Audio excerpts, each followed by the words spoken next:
"I'm not asking for a favor, Rachel," my dad said, his voice colder than I remembered. "I'm asking you to do your job." The words stung more than I expected. For a moment, I couldn't respond. I sat there gripping the edge of my desk, staring at the man who hadn't been a part of my life for over 20 years. His expression was hard, his tone even harder, and I couldn't decide if it was anger or desperation I heard in his voice. "My name is Rachel Monroe. I'm 31 years old, a defense lawyer with a solid career, and a single woman focused on her work. For as long as I can remember, my relationship with my dad has been defined by his absence. He left when I was 9, walking away from my mom and me without so much as a goodbye. Now, 2 decades later, he was sitting across from me, asking for my help. No, kind of demanding it, and I didn't know how to feel. I leaned back in my chair, trying to steady my thoughts. "You're asking me to defend you in court," I said, keeping my voice even. "But let's not pretend this is just about me doing my job. You need my help, Dad. And after everything, you think you can just walk in here and demand it?" He shifted uncomfortably but didn't look away. "This isn't personal, Rachel. It's business. And I wouldn't be here if I didn't think you were the best option." Business. Of course he would frame it that way. My dad had always been about transactions, what people could do for him, what he could get in return. Still, I couldn't ignore the flicker of something else in his voice. Was it guilt? Regret? I wasn't sure, and I didn't want to care. "I need to think about it," I said finally, my voice firmer than I felt. "If you'll excuse me, I have other clients waiting."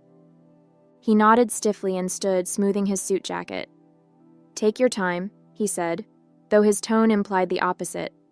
"But remember, Rachel, I'm fighting for my life here." As soon as he walked out, the tension in the room lingered. I stared at the empty chair he'd just vacated, my thoughts a mess. It wasn't the first time I'd faced a challenging case, but this wasn't just about legal strategy. This was him, the man who left my mom struggling to pay bills, who missed every milestone in my life, and who had been a ghost until now. That night, I called Jessica, my mentor and the closest thing I had to a maternal figure since my mom passed. "He just showed up out of nowhere, Jess," I said, pacing my apartment. Like he had every right to ask me for help. No apology, no acknowledgement of what he did, just, "I need you." Jessica sighed on the other end of the line. "Rachel, this is tough, but you're a lawyer first. The question is, can you separate your personal feelings from the professional obligation?" I stopped pacing and stared out the window at the city lights. "I don't know," I admitted, "but I'm not sure I have a choice." Over the next couple of days, I buried myself in the case file my dad had left behind. It was a mess. He was being accused of embezzling millions from his company, Monroe Investments, and the evidence wasn't exactly in his favor. Bank transfers, falsified reports, and discrepancies in financial records, it all pointed to him. If I took this case, I'd be fighting an uphill battle. But the more I read, the more something felt off. The transactions were too calculated, too clean for my dad. He'd always been impulsive, not the kind of man to pull off something this meticulous. That's when I started digging into his business partner, Alan Carter. His name popped up in a few key documents, and the more I looked, the more I realized he stood to gain if my dad took the fall. I wasn't sure what to do with that information yet, but it planted a seed of doubt that I couldn't ignore. Late one night, after hours of poring over documents, I called Jessica again. "This case doesn't add up," I told her. "I think someone set him up. Maybe his partner, Alan." Jessica was quiet for a moment before she replied, "Rachel, if that's true, you're not just defending your father. You're exposing a deeper issue. Are you ready for what that means?" I sighed, leaning back in my chair. "I don't know if I'm ready, Jess, but I think I have to do this." The next morning, I made my decision. I called my dad and told him I'd take the case, but under one condition, I was running it my way. No interference, no half-truths. To my surprise, he agreed without argument, though I could hear the tension in his voice. Maybe he knew how serious this was. Or maybe he realized he didn't have any other options. Preparing for the first hearing was overwhelming. I had to comb through years of financial records, interview employees, and piece together a narrative that didn't make my dad look like a criminal. All the while, I wrestled with my own feelings. Defending him wasn't just about the case. It felt like stepping into a minefield of unresolved anger and hurt. But I kept telling myself this wasn't personal. This was about doing my job and uncovering the truth. The first time we met in my office to prepare, the tension was thick. He sat across from me, his body language closed off, but his eyes occasionally softened when he thought I wasn't looking. I kept it professional, walking him through the strategy and what I needed from him. But at one point, he broke the silence. "You're good at this," he said, almost reluctantly. I didn't expect this level of competence.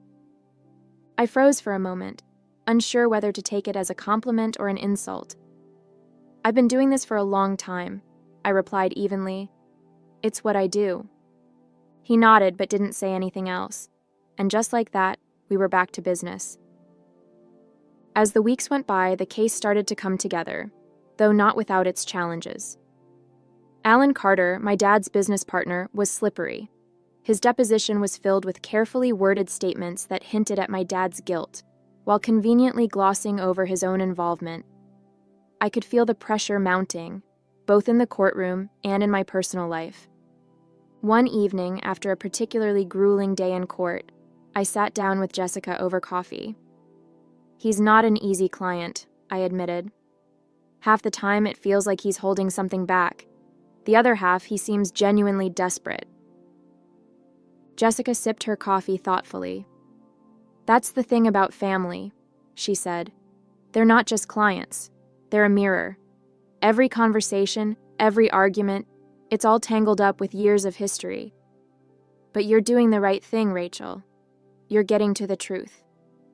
Her words stayed with me as we moved closer to the trial date. The more I worked on the case, the more I realized how much was at stake, not just for my dad, but for me. This wasn't just about proving his innocence. It was about proving to myself that I could rise above the past and handle this with integrity. During one of our late-night meetings, the tension finally boiled over. We were reviewing a timeline of transactions when I noticed my dad staring out the window, his attention miles away. "Something on your mind?" I asked, trying to keep my tone neutral. He hesitated, then shook his head. "Just thinking." I set my pen down and leaned back in my chair. "Thinking about what? How you ended up here? Or is it about how you left me and Mom when I was a kid?" The words came out sharper than I intended, but I didn't try to soften them. For a moment he looked taken aback, as if I'd hit a nerve he wasn't ready to acknowledge. "Rachel, he started, but I wasn't about to let him dodge this. "No," I interrupted. "We're not brushing past this. You walked out on us, and you never came back. Do you have any idea what that did to Mom? What it did to me? And now you show up in my life. Not to apologize, not to make amends, but because you need something. Do you even care?" His face tightened, and for a moment, I thought he might get defensive. But instead, he sighed heavily, his shoulders slumping. "You're right," he said quietly. "I don't have an excuse. I made mistakes, big ones. And the truth is, I didn't think I had the right to come back after everything." His admission caught me off guard. I had spent years imagining what I'd say to him if I ever got the chance, but I never expected him to admit fault so openly. "You didn't even try," I said, my voice trembling. "You left us to pick up the pieces." He nodded slowly, his gaze still fixed on the window. "And I regret it every single day." I shook my head, trying to make sense of it all. "I don't understand why I took your case in the first place," I said, my voice laced with frustration. "After everything you've done, or really haven't done, why am I here helping you?" He paused, his gaze fixed on the papers scattered across the table. When he finally looked up, his expression was a mixture of regret and something that looked almost like admiration. "Maybe it's because you're a better person than I am," he said softly. I stared at him, taken aback. "That's not an answer," I snapped, though his words had thrown me off balance. "I'm not doing this out of kindness. I'm doing my job." He sighed, leaning back in his chair. "Maybe that's part of it. But the truth is, Rachel, you've got something I never had. Integrity. You could have walked away. You had every right to. But you didn't, because you have something I lost a long time ago. You actually care about doing the right thing, even when it's hard." I leaned forward, narrowing my eyes. "No integrity? Are you saying you're guilty of this case too?" My voice was sharp, cutting through the tense silence. His expression hardened instantly. "No," he said firmly, shaking his head. "I didn't do what they're accusing me of, Rachel. I might have made bad decisions in my life, plenty of them, but I didn't steal from my own company. I'm not a thief." I studied him closely, trying to read his face. There was something about his tone, an edge of desperation, that made me believe him, at least in that moment. But the past had left me with too much doubt to fully trust him. "Then why does the evidence point straight to you?" I asked. "The transfers, the falsified records, all of it leads back to your name." "That's what I'm trying to figure out," he said, his voice rising with frustration. "And that's why I need you. Someone set me up, Rachel. I know how it looks, but I didn't do this." For a brief second, I felt a flicker of pity for him, but I wasn't about to let him off the hook that easily. "You better hope I can prove that," I said, standing up, "because if you're lying, I'm not going to cover for you." Over the next few weeks, I threw myself into the case, determined to uncover the truth. Alan Carter's name kept coming up in the records, his involvement just subtle enough to escape notice unless you were really looking. It was clear he had positioned himself to benefit from my dad's downfall, but I needed more than suspicions. I needed hard evidence. During one of our strategy meetings, I laid everything out on the table. Alan had access to the accounts, the records, everything, I explained, pointing to the timeline I'd constructed. He's been distancing himself from this company for months, quietly liquidating assets and transferring them to his private holdings. If we can prove he had motive and opportunity, we can shift the focus away from you. My dad listened intently, a rare moment of silence from a man who usually had something to say. "Do you really think he's behind all this?" he asked, his voice cautious. "I do," I replied. "But it's not about what I think, it's about what I can prove. And if Alan is as smart as he seems, he's covered his tracks well. It's going to take more than circumstantial evidence to clear your name." The turning point came during a pre-trial deposition. One of Alan Carter's employees, a senior manager named Ellen Price, was called in to provide testimony. At first, her answers were routine, calm, composed, and not particularly revealing. But as I pressed her about the financial discrepancies and Alan's involvement, I noticed her demeanor shift. She started glancing toward the door, her voice faltering ever so slightly. Finally, I decided to take a chance. "Ms. Price," I said, my tone firm but not accusatory, "is there anything you'd like to share about Mr. Carter's role in this situation? Anything you might have overheard or witnessed that could provide clarity?" She hesitated, visibly torn. The room was silent, save for the faint scratching of the court stenographer's pen. Then, with a deep breath, she said, "There was a phone call, a couple of months ago. I overheard Mr. Carter saying, 'Michael is the perfect scapegoat.'" Her words were barely above a whisper, but they hit like a thunderclap. I exchanged a quick glance with my co-counsel. "Did you report this at the time?" I asked. Ellen shook her head. "No, I didn't think it was my place, but it's been bothering me ever since. I didn't know if it was relevant until now." While her testimony was a crucial breakthrough, I knew it wasn't enough on its own. We needed something concrete, material proof to back her claims. Without it, Alan could easily argue that her account was hearsay or a misinterpretation. I thanked her for her honesty, promising to follow up. Later that evening, I went over the deposition with our IT investigator, who had been combing through digital records for weeks. "We're close," he said, his face illuminated by the glow of his laptop screen. I've been sifting through old email archives, and there are still a few backup files I haven't finished scanning. If Alan left a trail, it's going to be in there. The waiting felt endless, but I held on to the hope that somewhere in the digital dust of Alan's emails was the proof we needed to expose the truth. 2 days later, just as I was beginning to lose hope, the call came. It was our IT investigator, his tone brimming with urgency. "Rachel, I found it," he said. I sat up straighter in my chair. "Found what?" "An email Alan sent to an external accountant," he explained. "It's vague, but he clearly references shifting the blame to your father. He deleted it, but the backup archives preserved a copy. The timestamp lines up perfectly with the period when the financial discrepancies started." My pulse quickened. "What exactly does it say?" He read it aloud. "The way things are structured, Michael will take the fall if this goes south. Keep everything tight on your end." He paused, letting the weight of the words sink in. "It's not just a mistake, Rachel. It's deliberate." I exhaled, relief washing over me. This is it. This is the proof we need. He wasn't done. I also cross-checked the IP address from which the email was sent. It matches Alan's office computer. There's no plausible way he can deny it came from him. I thanked him and hung up, staring at the notes on my desk.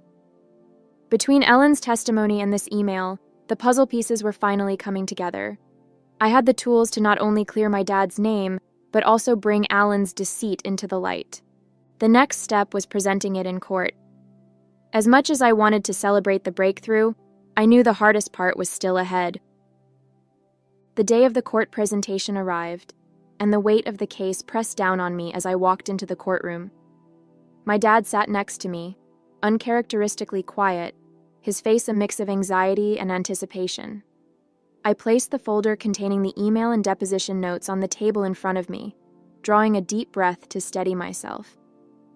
As the proceedings began, the opposing counsel tried to paint my dad as reckless and untrustworthy, a man whose carelessness had jeopardized his company. But I stayed calm, biding my time until it was my turn to present the evidence. When the judge called on me, I rose, holding the email copy in my hand. "Your Honor," I began, my voice steady, "we have new evidence that sheds light on this case. It directly implicates Alan Carter in a deliberate attempt to frame my client." The courtroom buzzed with murmurs as I handed copies of the email to the judge and opposing counsel. "This email," I continued, "was retrieved from a backup server after Mr. Carter attempted to delete it. In it, he clearly outlines a plan to shift blame onto my client, Michael Monroe, should the financial discrepancies come under scrutiny." I let the room absorb the gravity of the evidence before adding, "Furthermore, we have corroborating testimony from an employee who overheard Mr. Carter referring to my client as the perfect scapegoat." The judge nodded, signaling for me to continue. "This isn't a case of negligence or incompetence on my client's part. This is a calculated effort by Mr. Carter to cover his tracks and deflect responsibility." For the first time during the trial, I saw Alan's composure crack. He shifted uncomfortably in his seat, glancing nervously at his attorney. My dad, on the other hand, looked at me with something I hadn't seen in years: respect. As the judge reviewed the evidence and listened to closing arguments, the tension in the courtroom was palpable. I kept my focus on the judge's expression, searching for any sign of where things might be headed. When the gavel finally struck, signaling an adjournment, I let out a breath I didn't realize I was holding. "The court finds sufficient grounds to shift its focus to the allegations against Mr. Alan Carter," the judge declared. "The trial concerning Michael Monroe is adjourned indefinitely, pending further investigation of the new evidence provided." A wave of murmurs rippled through the room. My dad turned to me, his expression unreadable. For a moment, he looked like he might say something, but he didn't. Instead, he simply nodded, as if acknowledging everything I'd done. In the days that followed, the charges against my dad were formally dismissed. The focus shifted entirely to Alan, who quickly found himself at the center of a full-blown investigation. The media caught wind of the story, and headlines about Alan's alleged misconduct dominated the news.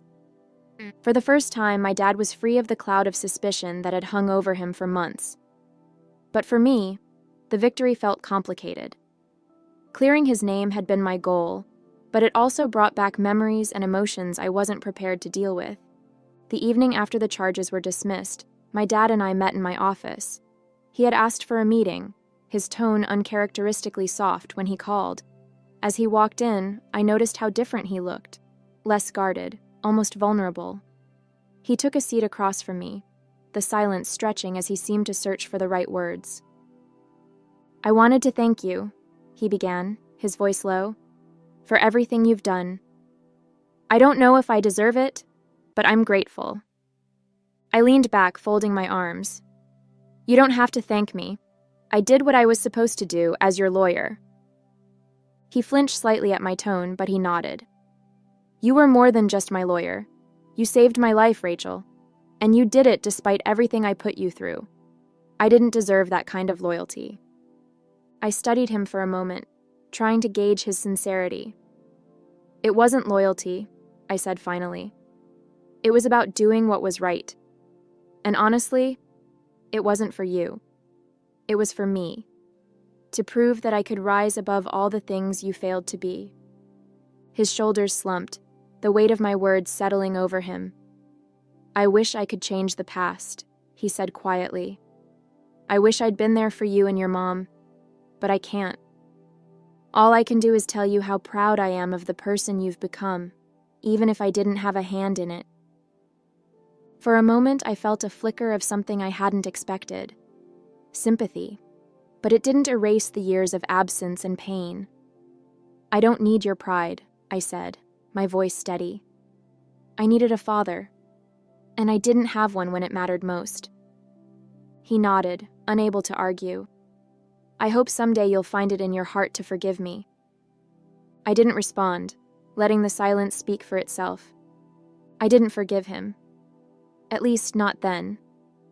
Maybe I never will. Some wounds run too deep, and no amount of apologies can erase the scars they leave behind. But as I sat there, watching my father grapple with the weight of his mistakes, I realized something important. I didn't need his approval or his pride. What I needed was to prove to myself that I could rise above the pain, the abandonment, and the doubt. And I had. I cleared his name, uncovered the truth, and showed him the person that I was. As he left my office that day, I stayed behind for a moment, letting the quiet settle around me. I wasn't the little girl he had walked away from anymore. I was Rachel Monroe, a woman who had fought for her own worth, and I felt proud of myself. Hey there! Did you like the story? If you did, don't forget to hit the like button and subscribe to the channel. It helps us a lot and makes sure you won't miss out on more great stories we share here. Thank you for watching, and we'll see you in the next one.